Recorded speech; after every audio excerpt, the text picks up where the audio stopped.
I'm Dylan Bates and I'm coming at you live on behalf of Footbin to deliver 3 pro techniques on how to defend in one-on-one situations in the AFC 24. Now, just quickly, before we jump into the 3 techniques that I want to deconstruct in this video, I want to talk about the optimal controls for jockeying in one-on-one situations so that what I explain with these 3 techniques made sense to all of you guys. Essentially, L2 and R2, or LT and RT, is the optimal controls for jockeying this year because it activates the speed jockeying technique, which is a lot quicker when it comes to reacting to the attacker when he attempts to make a move on you with a dribble or with a skill move. L2 by itself, or LT, is way too slow to react, and vice versa. With R2 or RT, it's way too quick to react, and you'll find you will overshoot your mark and overcommit if you just use R2 or RT by itself. First up,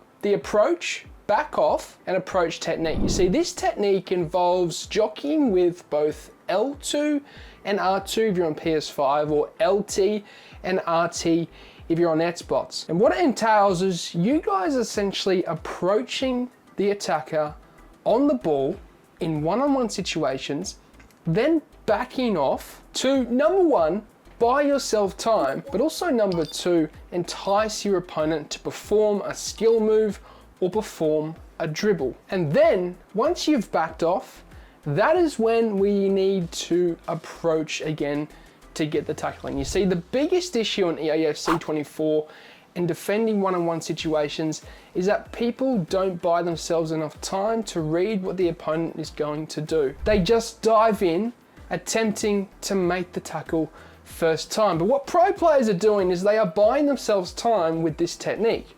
They are going in, then they are backing off with L2 and R2, and then they are going in once again. Now, when you go in for the tackle, which is the second approach, you can release L2 and hold R2 by itself, or RT if you're on Xbox, to then pounce and approach the opponent a lot quicker. Because obviously R2 by itself compared to just L2 and R2 is a lot quicker in the approach towards the attacker. And from there, you can get the tackle in. We then have left stick stabilization as another technique. Now, why this is so significant is because people are way too heavy on the left stick when they are attempting to line up a defender with an attacker when they are jockeying with L2 and R2. And you see, when you use L2 and R2 together, it's the speed jockey technique, which means the left stick is a lot more sensitive when you move it. So you need to be lighter on the touch when it comes to maneuvering the defender and attempting to line him up with an attacker. And the way I like to basically teach is the zigzag approach technique. What this entails is you guys essentially maneuvering the left stick back and forwards, almost like it's a zigzag motion to ensure you don't go too far past the attacker to the left or too far past the right of the attacker when he is attempting to dribble at you in one-on-one situation. And so really it's about being very light and caressed on the left stick when it comes to lining up those defenders.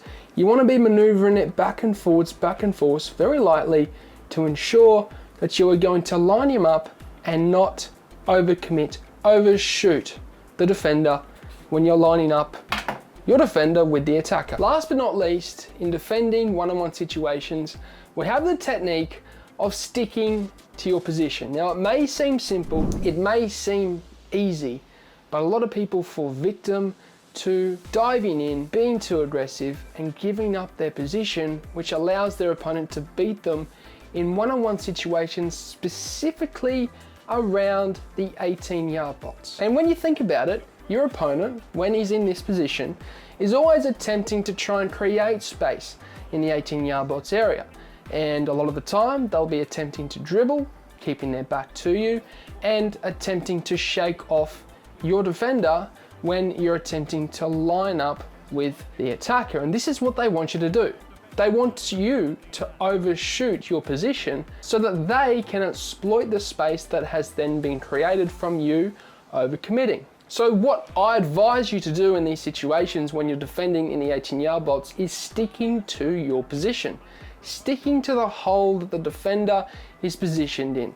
And the way you do this is yet again incorporating the second technique of this video, and that is being light and caressed on the left stick, but not moving too much. And we're not even incorporating the zigzag technique here. All we're doing is sticking to our position, almost as though we're standing still, and ensuring that we're not going to give up our position when our opponent is attempting to create space and make us overcommit. And if I'm honest, what you'll find after doing this technique is your opponent will get frustrated eventually because he cannot make you overcommit and give up your position.